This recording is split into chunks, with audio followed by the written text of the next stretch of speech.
Good morning, my dear students. This is Neeraj Kumar, your English teacher. Today, as well, I am here to continue the chapter The Happy Prince. I hope you will be listening to me very carefully. So, here I start. No, I will stay with you always, said the swallow, and he slept at the prince's feet.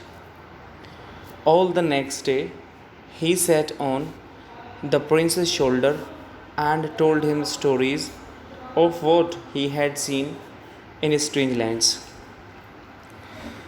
So, what happened in this paragraph? He very directly said to the happy prince that he would be always there with the happy prince. And after saying so, he slept at the prince's feet. Now, the next day, he kept on sitting prince's shoulder and kept on telling him all the stories, all the sights which he had seen in strange and different lands. Now let us continue. Dear little swallow, said the prince, you tell me marvelous things, but more marvelous than anything is the suffering of man and women. There is no mystery so great as misery. Fly over my city, little swallow, and tell me what you see there. So there was a reply from Happy Prince side.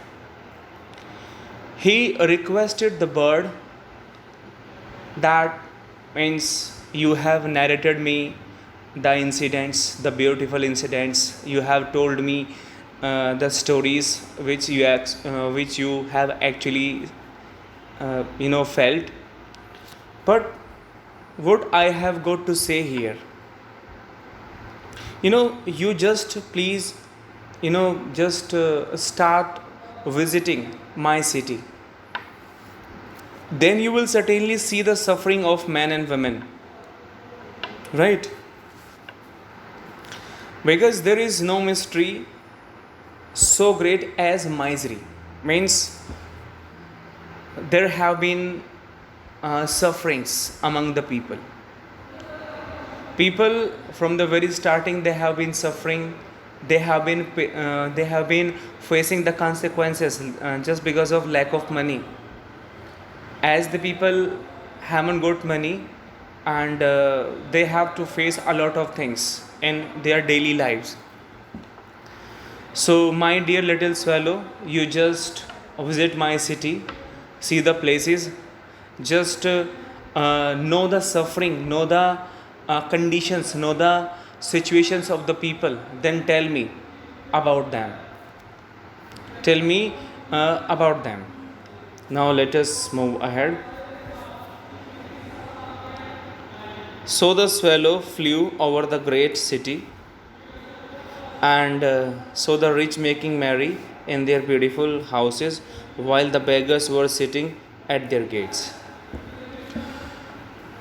The little swallow did the same as he was suggested.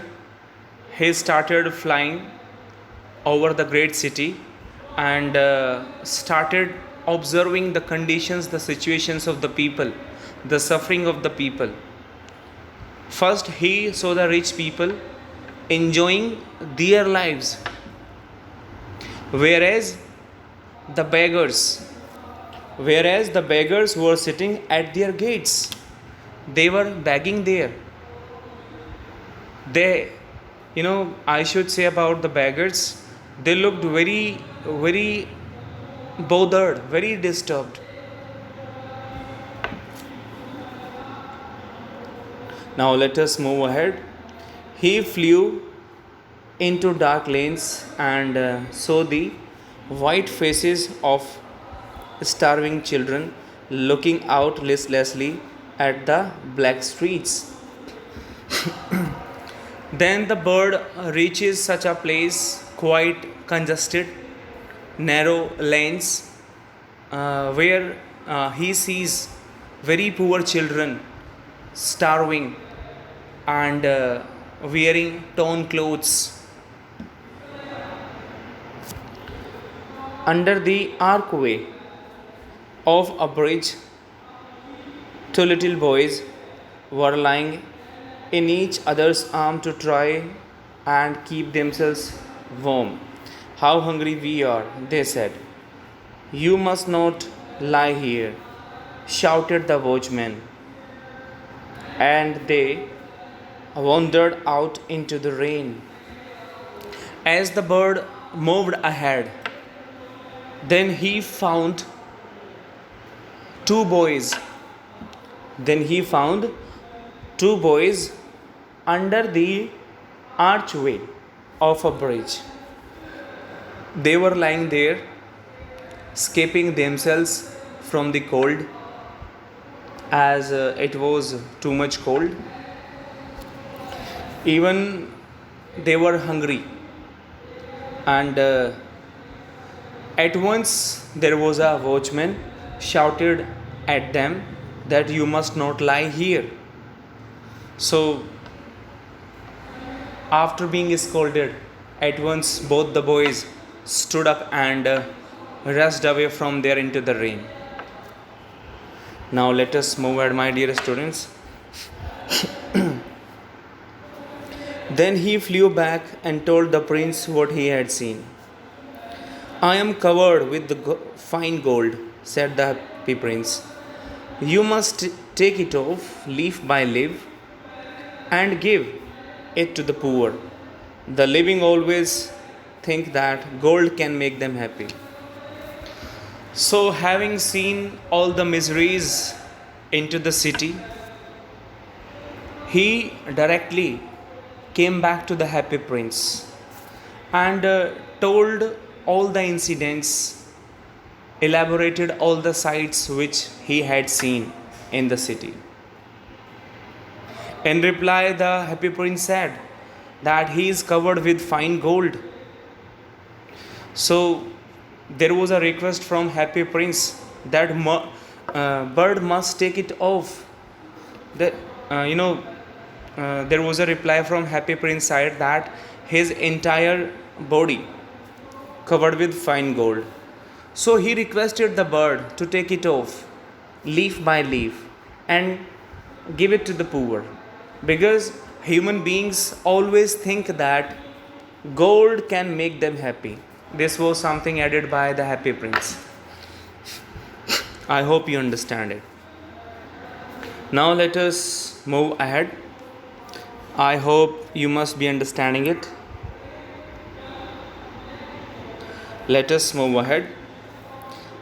Leaf after leaf of the fine gold the swallow picked off, till the happy prince looked quite dull and grey. Leaf after leaf of the fine gold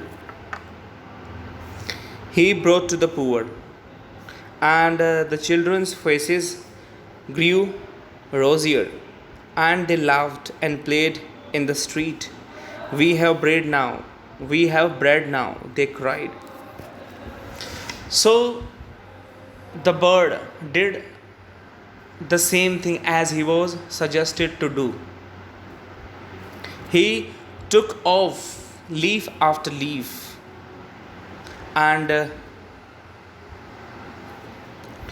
brought to the poor and the children. Brought to the poor and the children who belonged to poor family.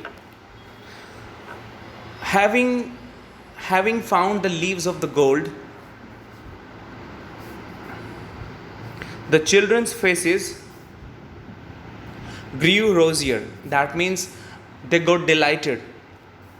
They started laughing, started playing in the street, and loudly said that they had bread then.